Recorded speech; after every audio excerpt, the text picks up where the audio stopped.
Sir నమస్తే అండి. నమస్తే. ఏం పేరు? నా పేరు శ్రీనివాస్ గౌడ్. శ్రీనివాస్ గౌడ్. ఏం చేస్తుంటారండి? నేను డ్రైవర్ నాన్న. డ్రైవింగ్. ఓకే. ఎక్కడ సార్ ఉండేది? కనగలే మాది. Real estate Kanagal. Sorry, real estate driving. Okay. So ఎట్లుంది సార్ మరి కాంగ్రెస్ ప్రభుత్వం వచ్చి 1 year పాలన పూర్తయిపోయింది, ప్రజాపాలన అందిస్తున్నాం అంటున్నారు, ప్రజా దరఖాస్తులు కూడా తీసుకున్నారు చాలా వరకు. సో మరి ఎట్లా అనిపిస్తుంది, మరి అనుకున్న స్థాయిలో నడుస్తుందా కాంగ్రెస్ ప్రభుత్వం అంటే ఏం చెప్తారు? నడుస్తుందంటే నాన్న వాళ్ళు ఏమంటున్నారు అంటే 1 year కాక దాటింటే మేము అన్ని ప్రాసెస్లు అన్నీ చేస్తామని చెప్పి అంటున్నాం. 1 year దాటలేదు.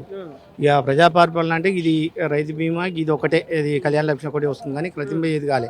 2,000 లక్ష్మిలో చాలా మంది మహిళలను అడిగిన కళ్యాణ లక్ష్మి తులం బంగారం ఏం రావట్లేదు అని చెప్పి వస్తుంది నాన్న. కళ్యాణ లక్ష్మి పాతది వస్తుంది, 1,16,000 పడుతున్నాయి.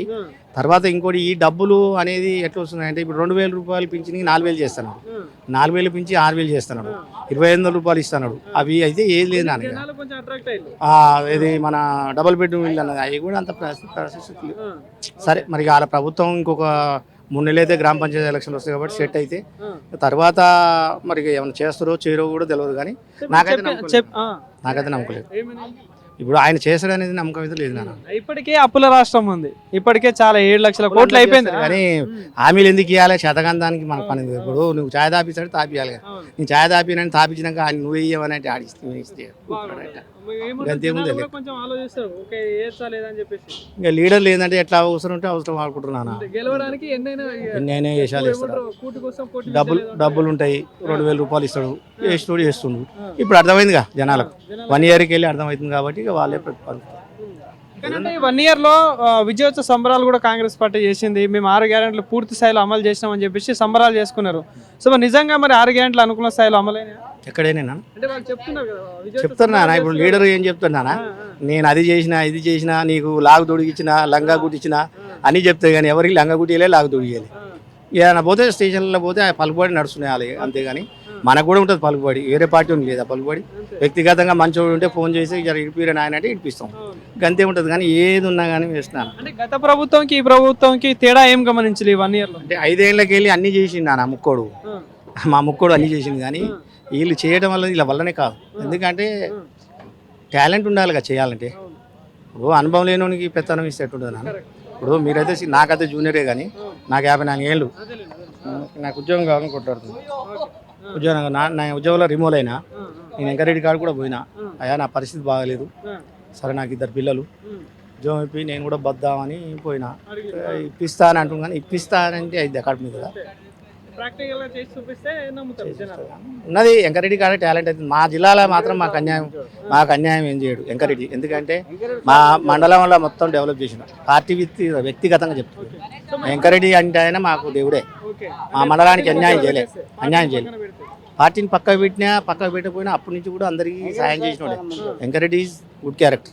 సో ఇంకోటి నల్గొండ విషయానికి చూసుకుంటే, నల్గొండ అభివృద్ధి గత 10 సంవత్సరాల్లో జరిగిందా? అంత ముందేమైనా జరిగిందా? ఇప్పుడేమైనా జరుగుతుందా? చేస్తాడు కూడా నాన్న ఎంకరెడ్డి. ఇప్పుడు కొంచెం ఆయన చేతికి పట్టాలు వస్తే, జానారెడ్డి అక్కడికి వెళ్ళి అక్కడ ఏం చేస్తుండో తెలియదు, కానీ మాకు ఎంకరెడ్డి చేస్తాడు. చేసిండు నాన్న మాకు కూడా. ఇప్పుడు ఆ రోడ్లు వేసిండు, ఇప్పుడు కాలేజీ తెచ్చింది ఎవరు నాన్న, మెడికల్ కాలేజీ తెచ్చిండు. ఇవాళ ఓపెనింగ్ వాళ్ళు చేసిరు, కానీ పునాది అయితే మందే కదా. సరే చేసిరు, కష్టపడుతూనే ఉన్నారు. కానీ లీడర్లు కొంతమంది స్వార్థపరుల వల్ల కొంచెం చెబుతుంది. ఇప్పుడు ఎంకరెడ్డి కాడ ఉన్న బినాములు ఏం చేస్తారంటే చెంచగిరి చేసి మా గానికి ఏం దయచేసేది నాకు చేరాదాయా అనే కాడికి అవుతుంది.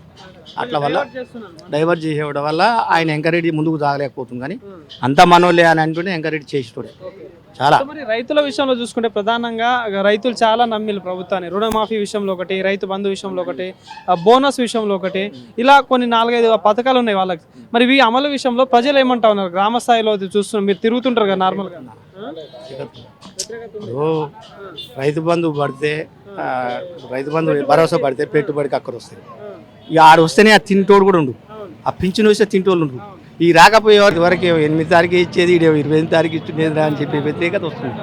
గాడ లేట్ అవుతుంది అంతే. ఇప్పుడు మన పోయిన నెల పింఛని నిన్న ఇచ్చారు, 2 తారీఖు ఇవ్వాలి, ఈ 2 తారీఖు ఇచ్చారు. అంటే పోయిన నెలది డిసెంబర్ది ఇచ్చింది, జనవరి వచ్చే పెండింగ్. అట్లా కొంతమంది అంతే మిస్కమ్యూనికేషన్. అంటే ఎవరైతే అభిమానులు వాళ్ళేం గొప్ప చెప్పుకుంటున్నాను, జర మనకు వ్యతిరేకత ఉన్నోడేమో చెడుగా చెప్పుకుంటున్నారు. ఎంకరెడ్డి అంటే మాకు మండలంలో ఉండవలసిన వాడే చేయవచ్చు. ఓకే, నేను హరీష్ రావు మంచిని.